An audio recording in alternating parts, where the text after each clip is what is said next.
السلام عليكم ورحمة الله وبركاته.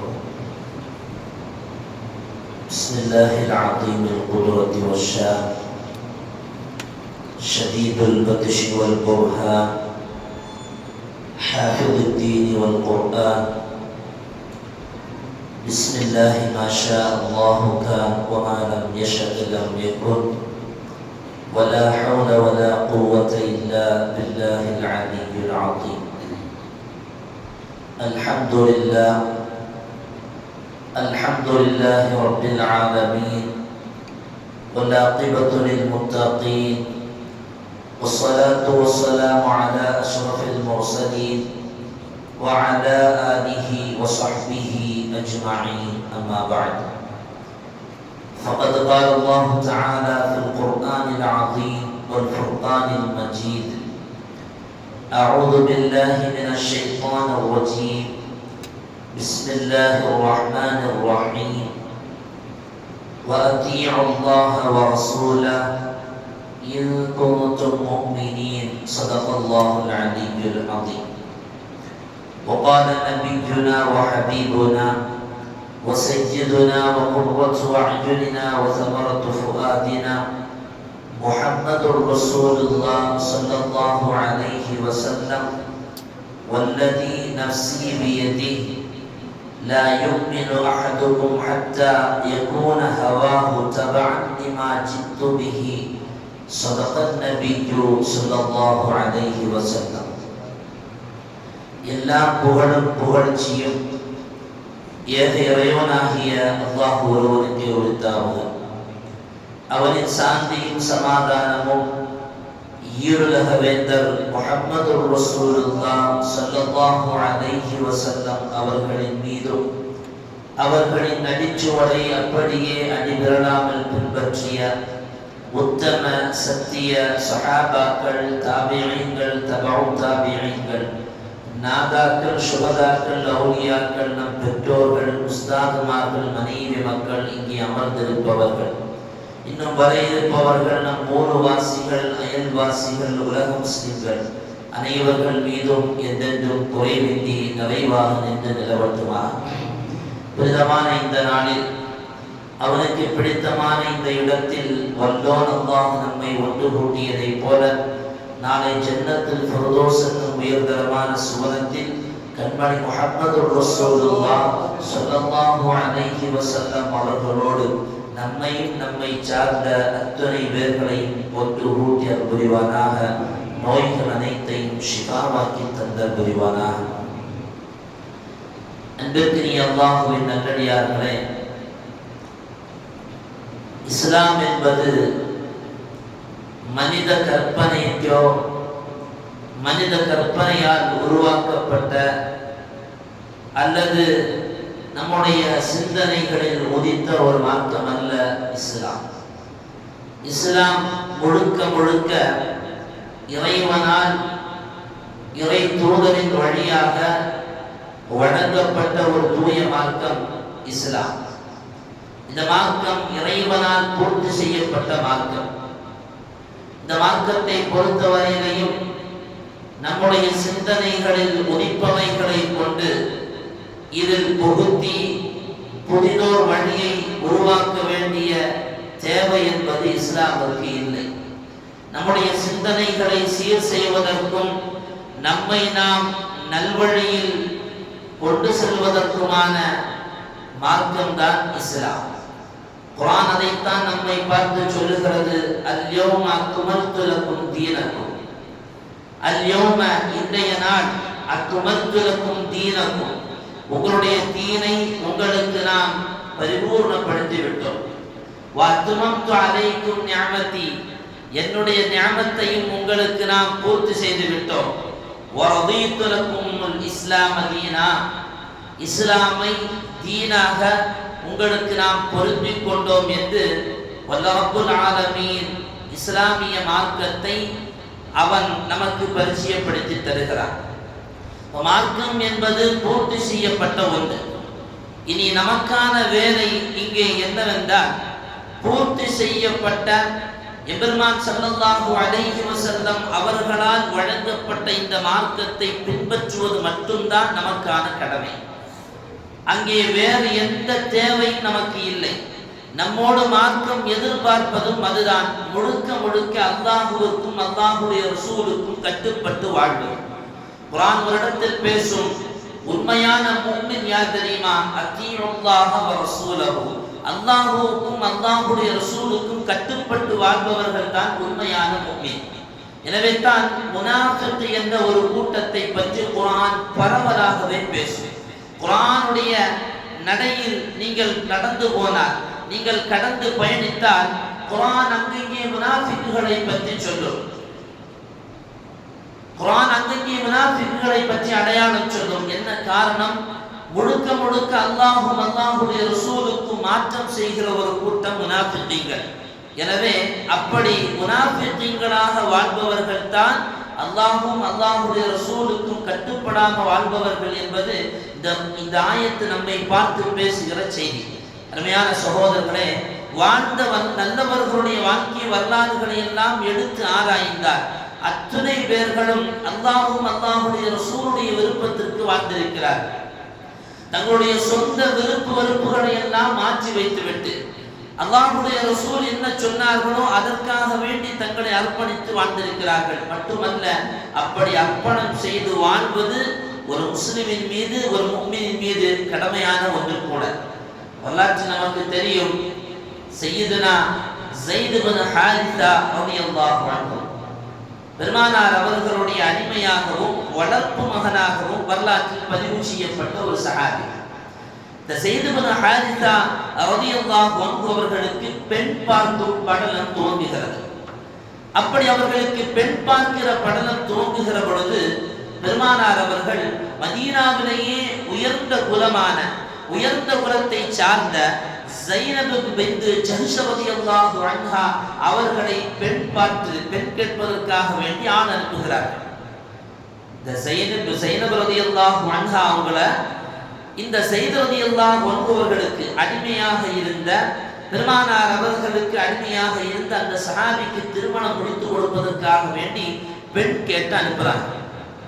பெருமானார் அவர்களுடைய தூதுவர் அங்கே சென்று விட்டார். அவர் போய் பெருமானார் அவர்கள் இப்படி ஸைனபை திருமணம் முடிப்பதற்காக வேண்டி தூது அனுப்பியிருக்கிறார்கள் என்ற செய்தியை சொன்னவுடன் அவர்கள் புரிந்து கொண்ட விதம், அல்லாஹ்வுடைய ரசூல் நம்மை விரும்புகிறார்கள், நம்மை திருமணம் முடிப்பதற்காக வேண்டி கேட்டு ஆண் அனுப்பியிருக்கிறார்கள் என்று புரிந்து கொண்டு சரி என்று ஒத்துக்கொண்டார்கள். பிறகுதான் தெரிய வருகிறது, பெருமானார் அவர்களுக்கு அல்ல திருமணம் முடிப்பதற்காக அவர்களுடைய வளர்ப்பு மகனாகவும் அடிமையாகவும் இருந்து வந்த ஸைத் ரலியல்லாஹு அன்ஹு அவர்களுக்கு தான் நம்மை கேட்டு ஆண் அனுப்பியிருக்கிறார்கள் என்ற செய்தி வந்தவுடன் அவர்களுடைய தாயாரும் தகப்பனாரும் அதற்கு மறுப்பு தெரிவிக்கிறார்கள். அவர்களுடைய சகோதரரும் அதற்கு மறுப்பு தெரிவிக்கிறார்கள். ஏன்? சையதுனா ஸைனப் ரலியல்லாஹு அன்ஹா அவர்களும் மறுப்பு தெரிவிக்கிறார்கள். ஒரு அடிமைக்கு நான் வாக்கப்படுவதா?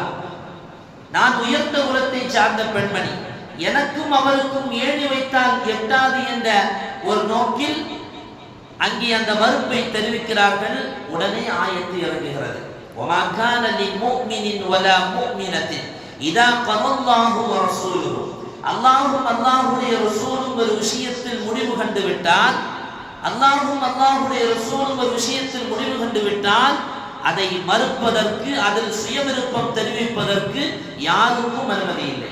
அருமையானவர்களே, இந்த வார்த்தையை கவனிக்க வேண்டும். அல்லாஹ்வும் அல்லாஹ்வுடைய ரசூலும் ஒரு விஷயத்தில், அது எதுவாக இருந்தாலும் சரிதான், நமக்கு விருப்பமான விஷயத்தில் அல்லாஹ்வுடைய ரசூலுடைய தீர்ப்பு மாற்றமாக இருக்கிறது.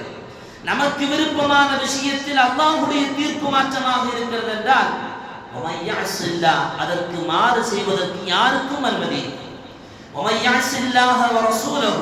அப்படி ஒருவேளை அல்லாஹ்வும் அல்லாஹ்வுடைய ரசூலுக்கும் யாராவது மாறு செய்தால் அவர்கள் தெளிவான வழிகேட்டில் இருக்கிறார்கள் என்ற ஆயத்து, அர்த்தத்தை பொதிந்த ஆயத்து மண்ணை வந்து தொடுகிற பொழுது சய்யிதத்துனா ஸைனப் ரலியல்லாஹு அன்ஹாவுடைய சகோதரர் அப்துல்லா ரலியல்லாஹு அன்ஹு சொல்கிறார்கள், இதிலிருந்து நான் விலகுகிறேன்.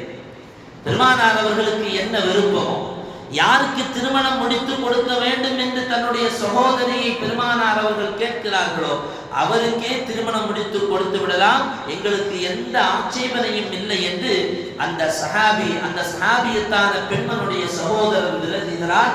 ஸைத் ரலியல்லாஹு அன்ஹு அவர்களுக்கு அந்த பெண்ணை திருமணம் முடித்து கொடுக்கப்படுகிறது.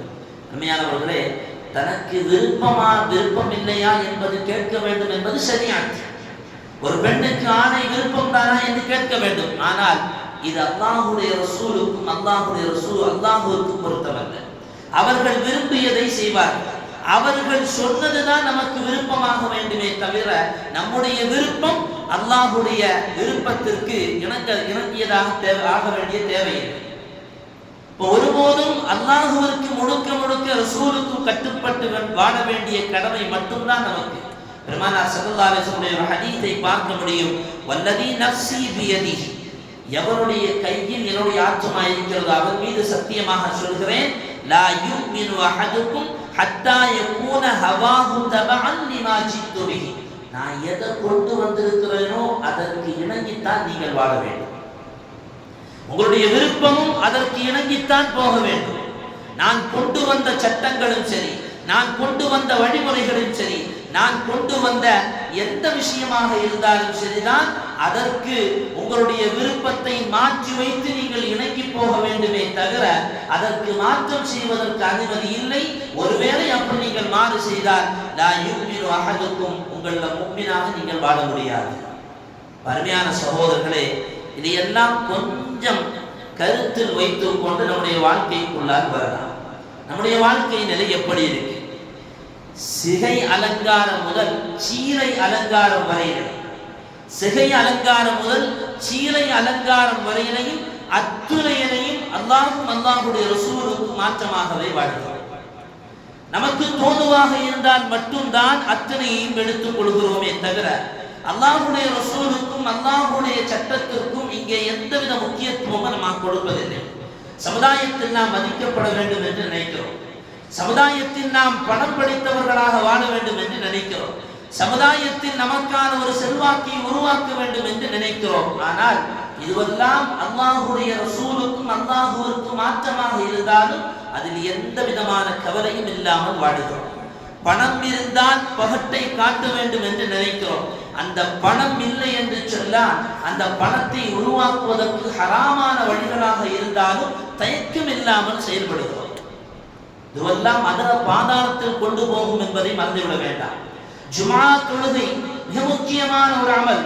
ஊரில் நிறைய பேர்கள் 5 நேரம் தொழாட்டாலும் கூட ஜும்ஆ தொழுகையை ஒரு பெரிதாக நினைத்து செயல்படுகிற இந்த காலத்தில் அதே ஜும்ஆ தொழுகை மறுக்கப்படுகிற பள்ளிக்கூடங்களில் நம்முடைய பிள்ளைகளை கொண்டு போய் சேர்க்கிறோம். அப்படி சேர்ப்பது மட்டுமல்லாமல் அப்படி அவர்கள் தொழாமல் இருப்பதற்கு ஒரு அர்த்தம் இல்லாத நியாயங்களையும் நாம் பேசிட்டு இருக்கிறோம் என்று சொன்னால் நாம் எவ்வளவு தூரம் இஸ்லாத்தை விட்டு பின்னால் தள்ளி வாழுகிறோம் என்பதை நினைத்து பார்க்க வேண்டும். மனைவியும் மக்களும் நம் பேச்சை கேட்பதில்லை என்று துடிக்குகிறோம். அதற்காக வேண்டி பல போராட்டங்களையும் வீட்டுக்குள்ளால் அரங்கேற்றுகிறோம்.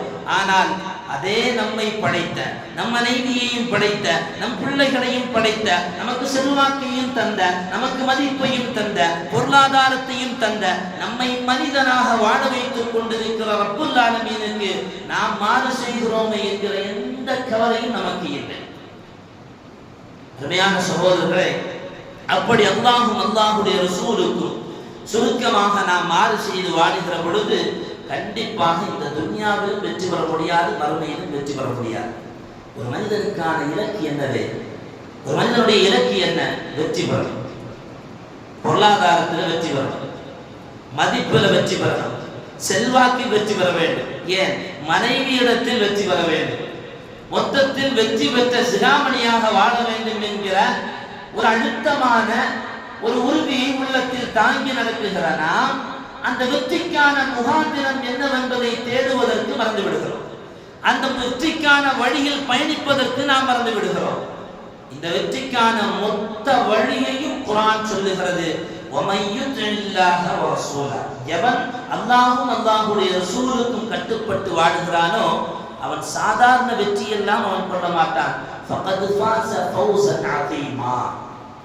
மகத்தான வெற்றியை அவன் கைக்கொள்வான். குர்ஆன் சொல்லுகிற வார்த்தை. மகத்தான வெற்றி அவன் கைகூடுவான். பெருமானார் ஸல்லல்லாஹு அலைஹி வஸல்லம் அவங்களுடைய ஹதீஸும் சரி ஆயத்தும் சரி, இந்த துன்யாவில் வாழக்கூடிய நாம துன்யாவை மறந்து வாழணும்னு சொல்லல. நீ துன்யால தப்பா இருக்கிற, ஆனா அதே சமயத்துல துன்யாவில் இருக்கக்கூடிய நாம தண்ணீரில் இருக்கக்கூடிய தாமரையை போல இருக்க வேண்டும். தண்ணீரில் பயணம் செய்து செல்லுகிற கப்பலை போல் இருக்க வேண்டும். கப்பலுக்குள்ளால் நீர் வந்தால் அந்த கப்பல் மூழ்கி விடுவதை போல துன்யாவில் தேவையுடையவர்கள் தான் நாம். துன்யாவில் எல்லா விதமான காரியங்களையும் கவனித்து நடக்க வேண்டியவர்கள் தான் நாம். ஆனால் அதே நேரத்தில் அந்த துன்யாவை அடைவதற்கு, அந்த துன்யாவில் வெற்றி பெறுவதற்கு நாம் பயணிக்கிற வழிகள் இருக்கிறது அல்லவா? அஜ்மிலு ஃபீ தலபி துன்யா, அந்த பொருளாதார தேட்டத்தை நீங்கள் அழகாக்கி கொள்ளுங்கள் என்கிறார்கள் முஹம்மது ரசூலுல்லாஹி ஸல்லல்லாஹு அலைஹி வஸல்லம். ஃபஇன்ன குல்லன் முயஸ்ஸருன் லிமா குதிப லஹு மின்ஹா. துன்யாவில் யார் யாருக்கு என்ன என்ன கிடைக்கும் என்பதை ரப்பு தீர்மானித்து விட்டார். அது கிடைக்கிற வழிகளும் அல்லாஹ் இலகுவாக்கி விட்டான். எனவே நாம் தேடி செல்கிற அந்த பொருளாதார வழிகளை சரியாக்கி கொள்ள வேண்டும்.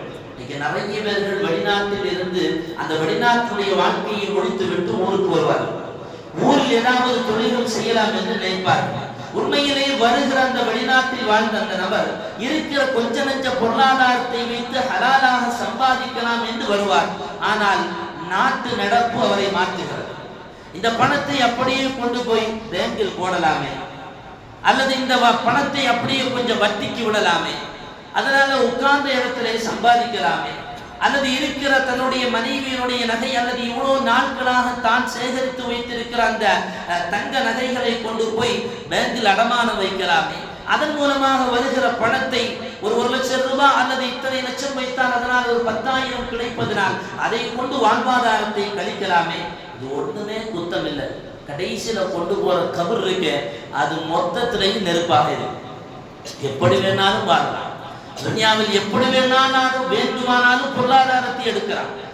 நிறைய பேர்கள் இக்கட்டான சூழல் வரும்போது, இக்கட்டான்னு சொன்னா உயிர் போற கதையெல்லாம் இல்லை, ஒருத்தர் மௌத்தா போற கதையெல்லாம் இல்லை. ஒரு வீடு கட்டுவார், அந்த வீடு கட்டும் போது டைல்ஸ் வாங்குறதுக்கு கொஞ்சம் பண சிக்கலா இருக்கும். கொண்டு போய் நகை அடகு அல்லதுன்னா வட்டிக்கு ஏடு அல்லது சொன்னா எங்கேயாவது ஹராமா எவனையாவது அபகரிச்சு சொத்தை எடுக்க முடியுமா, எடுத்து எப்படியாவது டைல்ஸ் போட்டுரும். இது ஒரு அத்தியாவசியமான செலவா? இதனால் நம்முடைய பொருளுக்கோ அல்லது நம்முடைய பதவிக்கோ அல்லது நம்முடைய வாழ்வாதாரத்துக்கோ உயிருக்கோ ஏதாவது ஆபத்து உண்டா? இல்லை. ஆனால் கபருக்கு ஆபத்து, நாளை மறுமைக்கு ஆபத்து உண்டு. ஒட்டுமொத்த மறுமையினுடைய வாழ்வும் கேள்விக்குறியாக்கிவிடும் இது போன்ற ஹராமான செயல். இன்னைக்கு நிறைய அப்படித்தான் செய்து வருகிறோம். நமக்கு சாதகமாக மார்க்கத்தை வளைப்பதற்கு பார்க்கிறோமே தவிர மார்க்கத்திற்கு சாதகமாக வளைந்து போவதற்கு நாம் தயாரில்லை. ஹராமான வழியை கண்டு கொஞ்சம் கூட நமக்கு பயம் இல்லை. ஹராமான எந்த காரியத்தையும் பற்றி எந்த பயமும் இல்லாமல் வாழுகிற நாம் அருமையான சகோதரர்களை ரொம்ப நாள் இந்த துன்யாவில் வாழப்போவதும் இல்லை. பெருமானார் அவர்களுடைய ஹதீஸ் இதுதான் சொல்லுகிறது, அஜ்மிலு ஃபீ தலபி துன்யா, துன்யாவில் உனக்கான பொருளாதாரத்தை நீ தேடு, எந்த மாற்று கருத்தும் இல்லை. ஆனால் அதை அல்லாஹும் அல்லாஹுடைய ரசூலும் சொன்ன முறையில் நீ தேடு. அல்லாஹ் அதற்கு எந்த மாற்று கருத்தையும் தெரிவிப்பதில்லை. எவ்வளவு பேணுதலாக சஹாபாக்களும் அவர்களை பின்துயர்ந்து வாழ்ந்த தாபியீன்களும் அவர்களை தொடர்ந்து வாழ்ந்த நல்லோர்களும் வாழ்ந்திருக்கிறார்கள் என்பதற்கு ஏராளமான சான்றுகளை வரலாற்றில் பார்க்க முடியும். ரலியல்லாஹு ஆட்சி காலத்துல கசானாவை சுத்தம் பண்ணிக்கிட்டு இருக்கிறாங்க சையதுனா அபூ மூஸா அஷ்அரி ரலியல்லாஹு அன்ஹு. அப்படி அந்த கசானாவுடைய அந்த அலுவலகத்தில் வேலை பார்க்கும் போது கீழே ஒரு தீனார் திர்ஹம் கிடக்குது. அதை கையில எடுத்தப்போ அவங்களுடைய மகனார் உமர் ரலியல்லாஹு ஆண் மகனார் ஒருவர் கடந்து வர்றார், சின்ன பிள்ளை. அவங்க கையில இதை கொடுக்குறாங்க. அவங்க என்ன நோக்கத்தில் கொடுத்தார்களோ அதை பாதுகாப்பதற்கோ அல்லது தன்னுடைய தகப்பனாரத்தில் கொண்டு போய் கொடுப்பதற்கோ அல்லது பின்னால் வாங்கலாம் என்ற எண்ணத்தில் கொடுத்தார்களோ தெரியவில்லை. ஆனால் அதை வாங்கி கொண்ட அந்த உமர் ரலியல்லாஹு மகனார் அதை கையில் இறுக்கமாக பிடித்துக் கொண்டார். தூரத்திலிருந்து கவனிச்சுக்கிட்டு இருந்த சையதுனா உமர் ரலியல்லாஹு அன்ஹு ஹலீஃபா ஜனாதிபதி பக்கத்தில் வந்தாங்க. அபூ மூஸா அஷ்அரி ரலியல்லாஹு அன்ஹு அவங்கள்ட்ட கேட்டாங்க, என்ன அவங்க கீழே கொடுத்தீங்க? இந்த மாதிரி கீழே தீனார் கடந்து எடுத்து கொடுத்த சுத்தம் பண்ணும்போது எப்படி நீங்க கொடுக்கலாம்? அந்த கசானாவுடைய பைசாவை எப்படி அவருக்கு நீங்கள் கொடுக்கலாம்? கேட்ட வார்த்தைகள் அத்தனையுமே கடுமையான வார்த்தை. இந்த மதீனாவிலேயே உமருடைய குடும்பத்தை மிக கேவலமாக நீங்கள் கருதுகிறீர்களா? அந்நிய காசை ஒரு கசானாவினுடைய பொருளாதாரத்தை எடுத்து என்னுடைய மகனுடைய கையில் கொடுக்க வேண்டுமானால் உமருடைய குடும்பம் இந்த மதீனா நகரத்தில் ஆக வட்டமான குடும்பமாக நீங்கள் நினைக்கிறீர்களா? அருமையானவர்களை, அதை எடுத்து அபகரிக்கவில்லை, அதை எடுத்து மாற்றி வைக்கவில்லை, அதை எடுத்து ஒழித்து வைக்கவில்லை, அதை பாதுகாப்பதற்கோ ஏதோ ஒரு நோக்கத்திற்கு கொடுத்தார்கள். அதுவும் ஜனாதிபதியுடைய மகன் கையிலே கொடுக்கிறார்கள். கேட்ட கேள்வியோ மிகவும் வேகமான கேள்வி, உமருடைய குடும்பத்தை கேவலமாக நினைக்கிறீர்களா? அப்படின்னா நம்ம வழங்க வேண்டிய விஷயம் என்ன தெரியுமா? நமக்கு தேவையில்லாத ஹராமாக வருகிற அத்துணை பொருளாதாரமும் நாம் கேவலமானவர்கள் என்பதை தீர்மானிக்கிறது. மறுநாளுடைய வார்த்தை சொல்லுகிற செய்தி அதுதான். ஹராமான ஒரு பொருள் நம் கரத்தில் வருகிறது என்று சொன்னால் அதன் மூலமாக நாம் கேவலமானவர்கள் என்பதை புரிந்து கொள்ள வேண்டும் என்பது சையதுனா உமர் ரலியல்லாஹு அன்ஹுடைய இந்த வார்த்தையை நமக்கு சொல்லித் தருகிறது. அதே ஒரு ஹதீஸை பாருங்க. பெருமானார் ஸல்லல்லாஹு அலைஹி வஸல்லம் அவர்களும் அல்லாஹ்வுடைய ரசூலும் அல்லாஹ்வும் எதை சொல்லுகிறார்களோ அதற்கு கட்டுப்பட வேண்டிய கடமை மட்டுமல்ல, ஒருவேளை பெருமானார் அவர்கள் எதை சொல்லுகிறார்களோ அதில் நமக்கு பயன் இருந்தால் அந்த பயன் தருகிற விஷயத்தை கூட விட்டு வாழ வேண்டும் என்கிறது மார்க்கம். ஒரு சஹாபி ஒரு நிலத்தினுடைய விஷயத்தில் ஒரு சஹாபி ஓடி வர்றாங்க. நிலத்தை பகிர்ந்து பயிரிட்டு மக்கள் எல்லாம் அதன் மூலமாக லாபம் பெற்று வருகிறார்கள். அப்படி வரும்போது ஒரு சஹாபி பெருமானாருடைய அந்த சபையிலிருந்து ஓடி வந்து சொல்றாங்க, இன்ன ரசூலுல்லாஹி ஸல்லல்லாஹு அலைஹி வஸல்லம் யன்ஹாக்கும் அன் அம்ரின் கான லகும் நாஃபிஆ, உங்களுக்கு பயன் தருகிற ஒரு விஷயத்தை இனிமேல் நீங்கள் செய்ய வேண்டாம் என்றார்கள். அதாவது இந்த நிலத்தில் பயிரிட்டு அதை பங்கிட்டு அதன் மூலமாக லாபம் பெற்று வந்தார்கள் சஹாபாக்கள். ரசூல் ஸல்லல்லாஹு அலைஹி வஸல்லம் ஒரு உத்தரவு வருது, இனிமேல் இந்த வேலையை நீங்கள் செய்ய வேண்டாம். மட்டுமல்ல, வத்தாஅத்துல்லாஹி வத்தாஅத்து ரசூலில்லாஹி, அல்லாஹ்வும் அல்லாஹ்வுடைய ரசூலுக்கும் நீங்கள் கட்டுப்படுவது என்பது அன்ஃபஉ லகும், இதைவிட மிகப்பெரிய பயனுள்ளதாகும். ஒரு பயன் தருகிற விஷயத்தை கூட பெருமானார் ஸல்லல்லாஹு அலைஹி வஸல்லம் அவங்க சொல்லிட்டாங்கன்னா, அல்லாஹ்வும் அல்லாஹ்வுடைய ரசூலும் சொல்லிவிட்டால் அதை தவிர்த்து வாழ வேண்டும் என்கிறது இஸ்லாமிய மார்க்கம். நம்ம எவ்வளவு தூரம் தவிர்த்து வாழுகிறோம்? பெருசாக ஒன்று சிந்திக்க வேண்டாம், பெருசாக ஒன்று சிந்திக்க வேண்டாம். எத்தனையோ விஷயங்களை உலகத்தினுடைய சுகபோகங்களுக்காக வேண்டி மார்க்க விஷயங்கள் எத்தனையோ விடுபட்டு போகும். சில நேரங்களில் சில கூட்டங்கள்ல நின்னா ஒரு ஹராம் நடக்குது. ஆனா அந்த ஹராம செய்பவர்களும் சரி அல்லது அதை பார்த்து நிற்பவர்களும் சரி 5 நேரம் பள்ளிவாசல்ல தொழுபவரா இருப்பார். அது என்னமோ பள்ளிவாசலுக்குள்ள வந்தாதான் அந்த ஹராம் எல்லாம் ஹராமா தெரியும். பள்ளியை விட்டு வெளியே போனா கடுமையான ஹராமு கூட நமக்கு ஹலாலா மாறிடும். சுருக்கமாக சொல்வதாக இருந்தால், வியாபாரத்திற்காக வேண்டி வட்டி வாங்குவது, வீடு கட்டுவதற்காக வேண்டி பணயம் வைப்பது, தன்னுடைய மகளுடைய திருமணத்திற்காக வேண்டி வட்டி வாங்குவது, தன்னுடைய மகளுடைய வேற ஏதாவது தேவைக்காக படிப்புக்காக வேண்டி நகைகளை அடகு வைப்பது, இது அத்தனையும் பரக்கத்தில்லாத வேலை. இது அத்தனையும் ஹராமில் கொண்டு போகும். நாம் நினைப்பது அப்போது உள்ள தேவைக்காக வேண்டி அதை செய்கிறோம். ஆனால் ஒரு ஹராமை செய்வதனால் அடுத்தடுத்த கட்டங்கள் அத்தனையும் அது வெற்றி இல்லாமல் போகும் என்பதை உள்ளத்தில் ஆழமாக பதிய செய்ய வேண்டும்.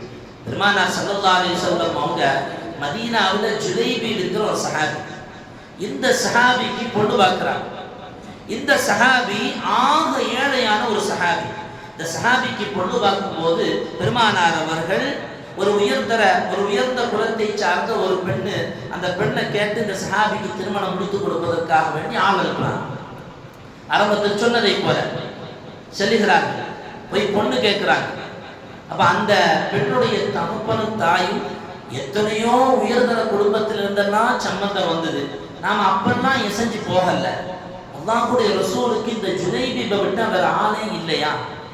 எங்களுடைய ஸ்டேட்டஸுக்கு இந்த ஜுலைபிபுக்கா நாங்க எங்க மகளை திருமணம் முடித்து கொடுப்பது என்றெல்லாம் பெருமானார் ஸல்லல்லாஹு அலைஹி வஸல்லம் அவர்கள் ஆண் அனுப்பி அந்த நபரை பார்த்து சொல்கிறார். அப்போ இந்த செய்தியை மரபில் நின்று திரைக்கு பின்னால் நின்று அந்த புது பெண்ணு கேட்டுக்கிட்டே இருக்கிறாங்க.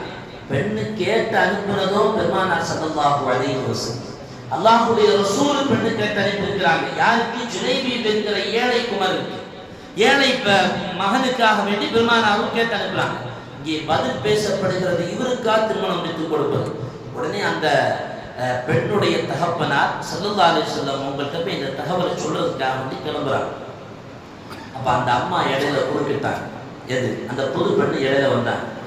யார்கிட்ட போய் என்ன பதில் சொல்ல போறீங்க? அருமையானவர்களே, சிந்திக்க வேண்டிய வார்த்தை. இன்னைக்கு தகப்பனை பார்த்து மகன் கேட்கிறா, நான் சொல்றவனுக்கு தான் என்னை கட்டி விடுறோம், இல்லைன்னா நடக்கிறதே வேற. அங்க அல்லாஹ்வுடைய ரசூல் பெண்ணு கேட்டு அனுப்பும் போது ஸல்லல்லாஹு அலைஹி வஸல்லம் அவங்ககிட்ட அதை மறுத்து சொல்றதுக்காக வேண்டி தகப்பன் புறப்படுறாரு. அந்த அம்மா குறுக்க வர்றாங்க, வந்து நின்று சொல்றாங்க, யார்கிட்ட என்ன சொல்ல போறீங்க? பெருமானார் ஸல்லல்லாஹு அலைஹி வஸல்லம் அவங்க பெண்ணு கேட்டு அனுப்பியிருக்கிறாங்க, நீங்க திருமணம் முடிச்சு கொடுக்க மாட்டேன்னு சொல்ல போறீங்களா? ரசூலுல்லாஹ் யாருக்கு என்னை திருமணம் முடித்து கொடுக்க வேண்டும் என்று நினைத்திருக்கிறார்களோ அந்த ஏழை சிறுவரான ஜுலைபிபை கட்டுவதற்கு நான் தயாரில்லை. அந்த ஏழை மகனை கட்டுவதற்கு நான் தயார் என்று சொன்னார். அந்த தாயும் தகப்பனும் ஆடி போய் நின்றார். போய் சொல்லுங்கள், இந்த பெண் அந்த ஜுலைபுக்காக வேண்டி தயாராக இருக்கிறேன். பெருமானார் ஸல்லல்லாஹு அலைஹி வஸல்லம் அவருடைய சபைக்கு செல்லுகிறார். அந்த பெண்ணுடைய தகப்பனார், யா ரசூலல்லாஹ், நீங்க யாருக்கு திருமணம் முடிச்சு கொடுக்கணும் தீர்மானித்திருக்கிறீர்களோ அவருக்கே திருமணம் முடித்து கொடுக்கலாம். பெருமானார் சொன்னார்கள், நான் ஜுலைபுக்கு திருமணம் முடித்து கொடுக்க விரும்புகிறேன், தாராளமாக முடித்துக் கொடுக்கும். வரலாறு என்ன சொல்கிறது தெரியுமா? ஜுலைபி ரலியல்லாஹு அன்ஹு அவர்களுக்கு திருமணம் நடக்கிறது.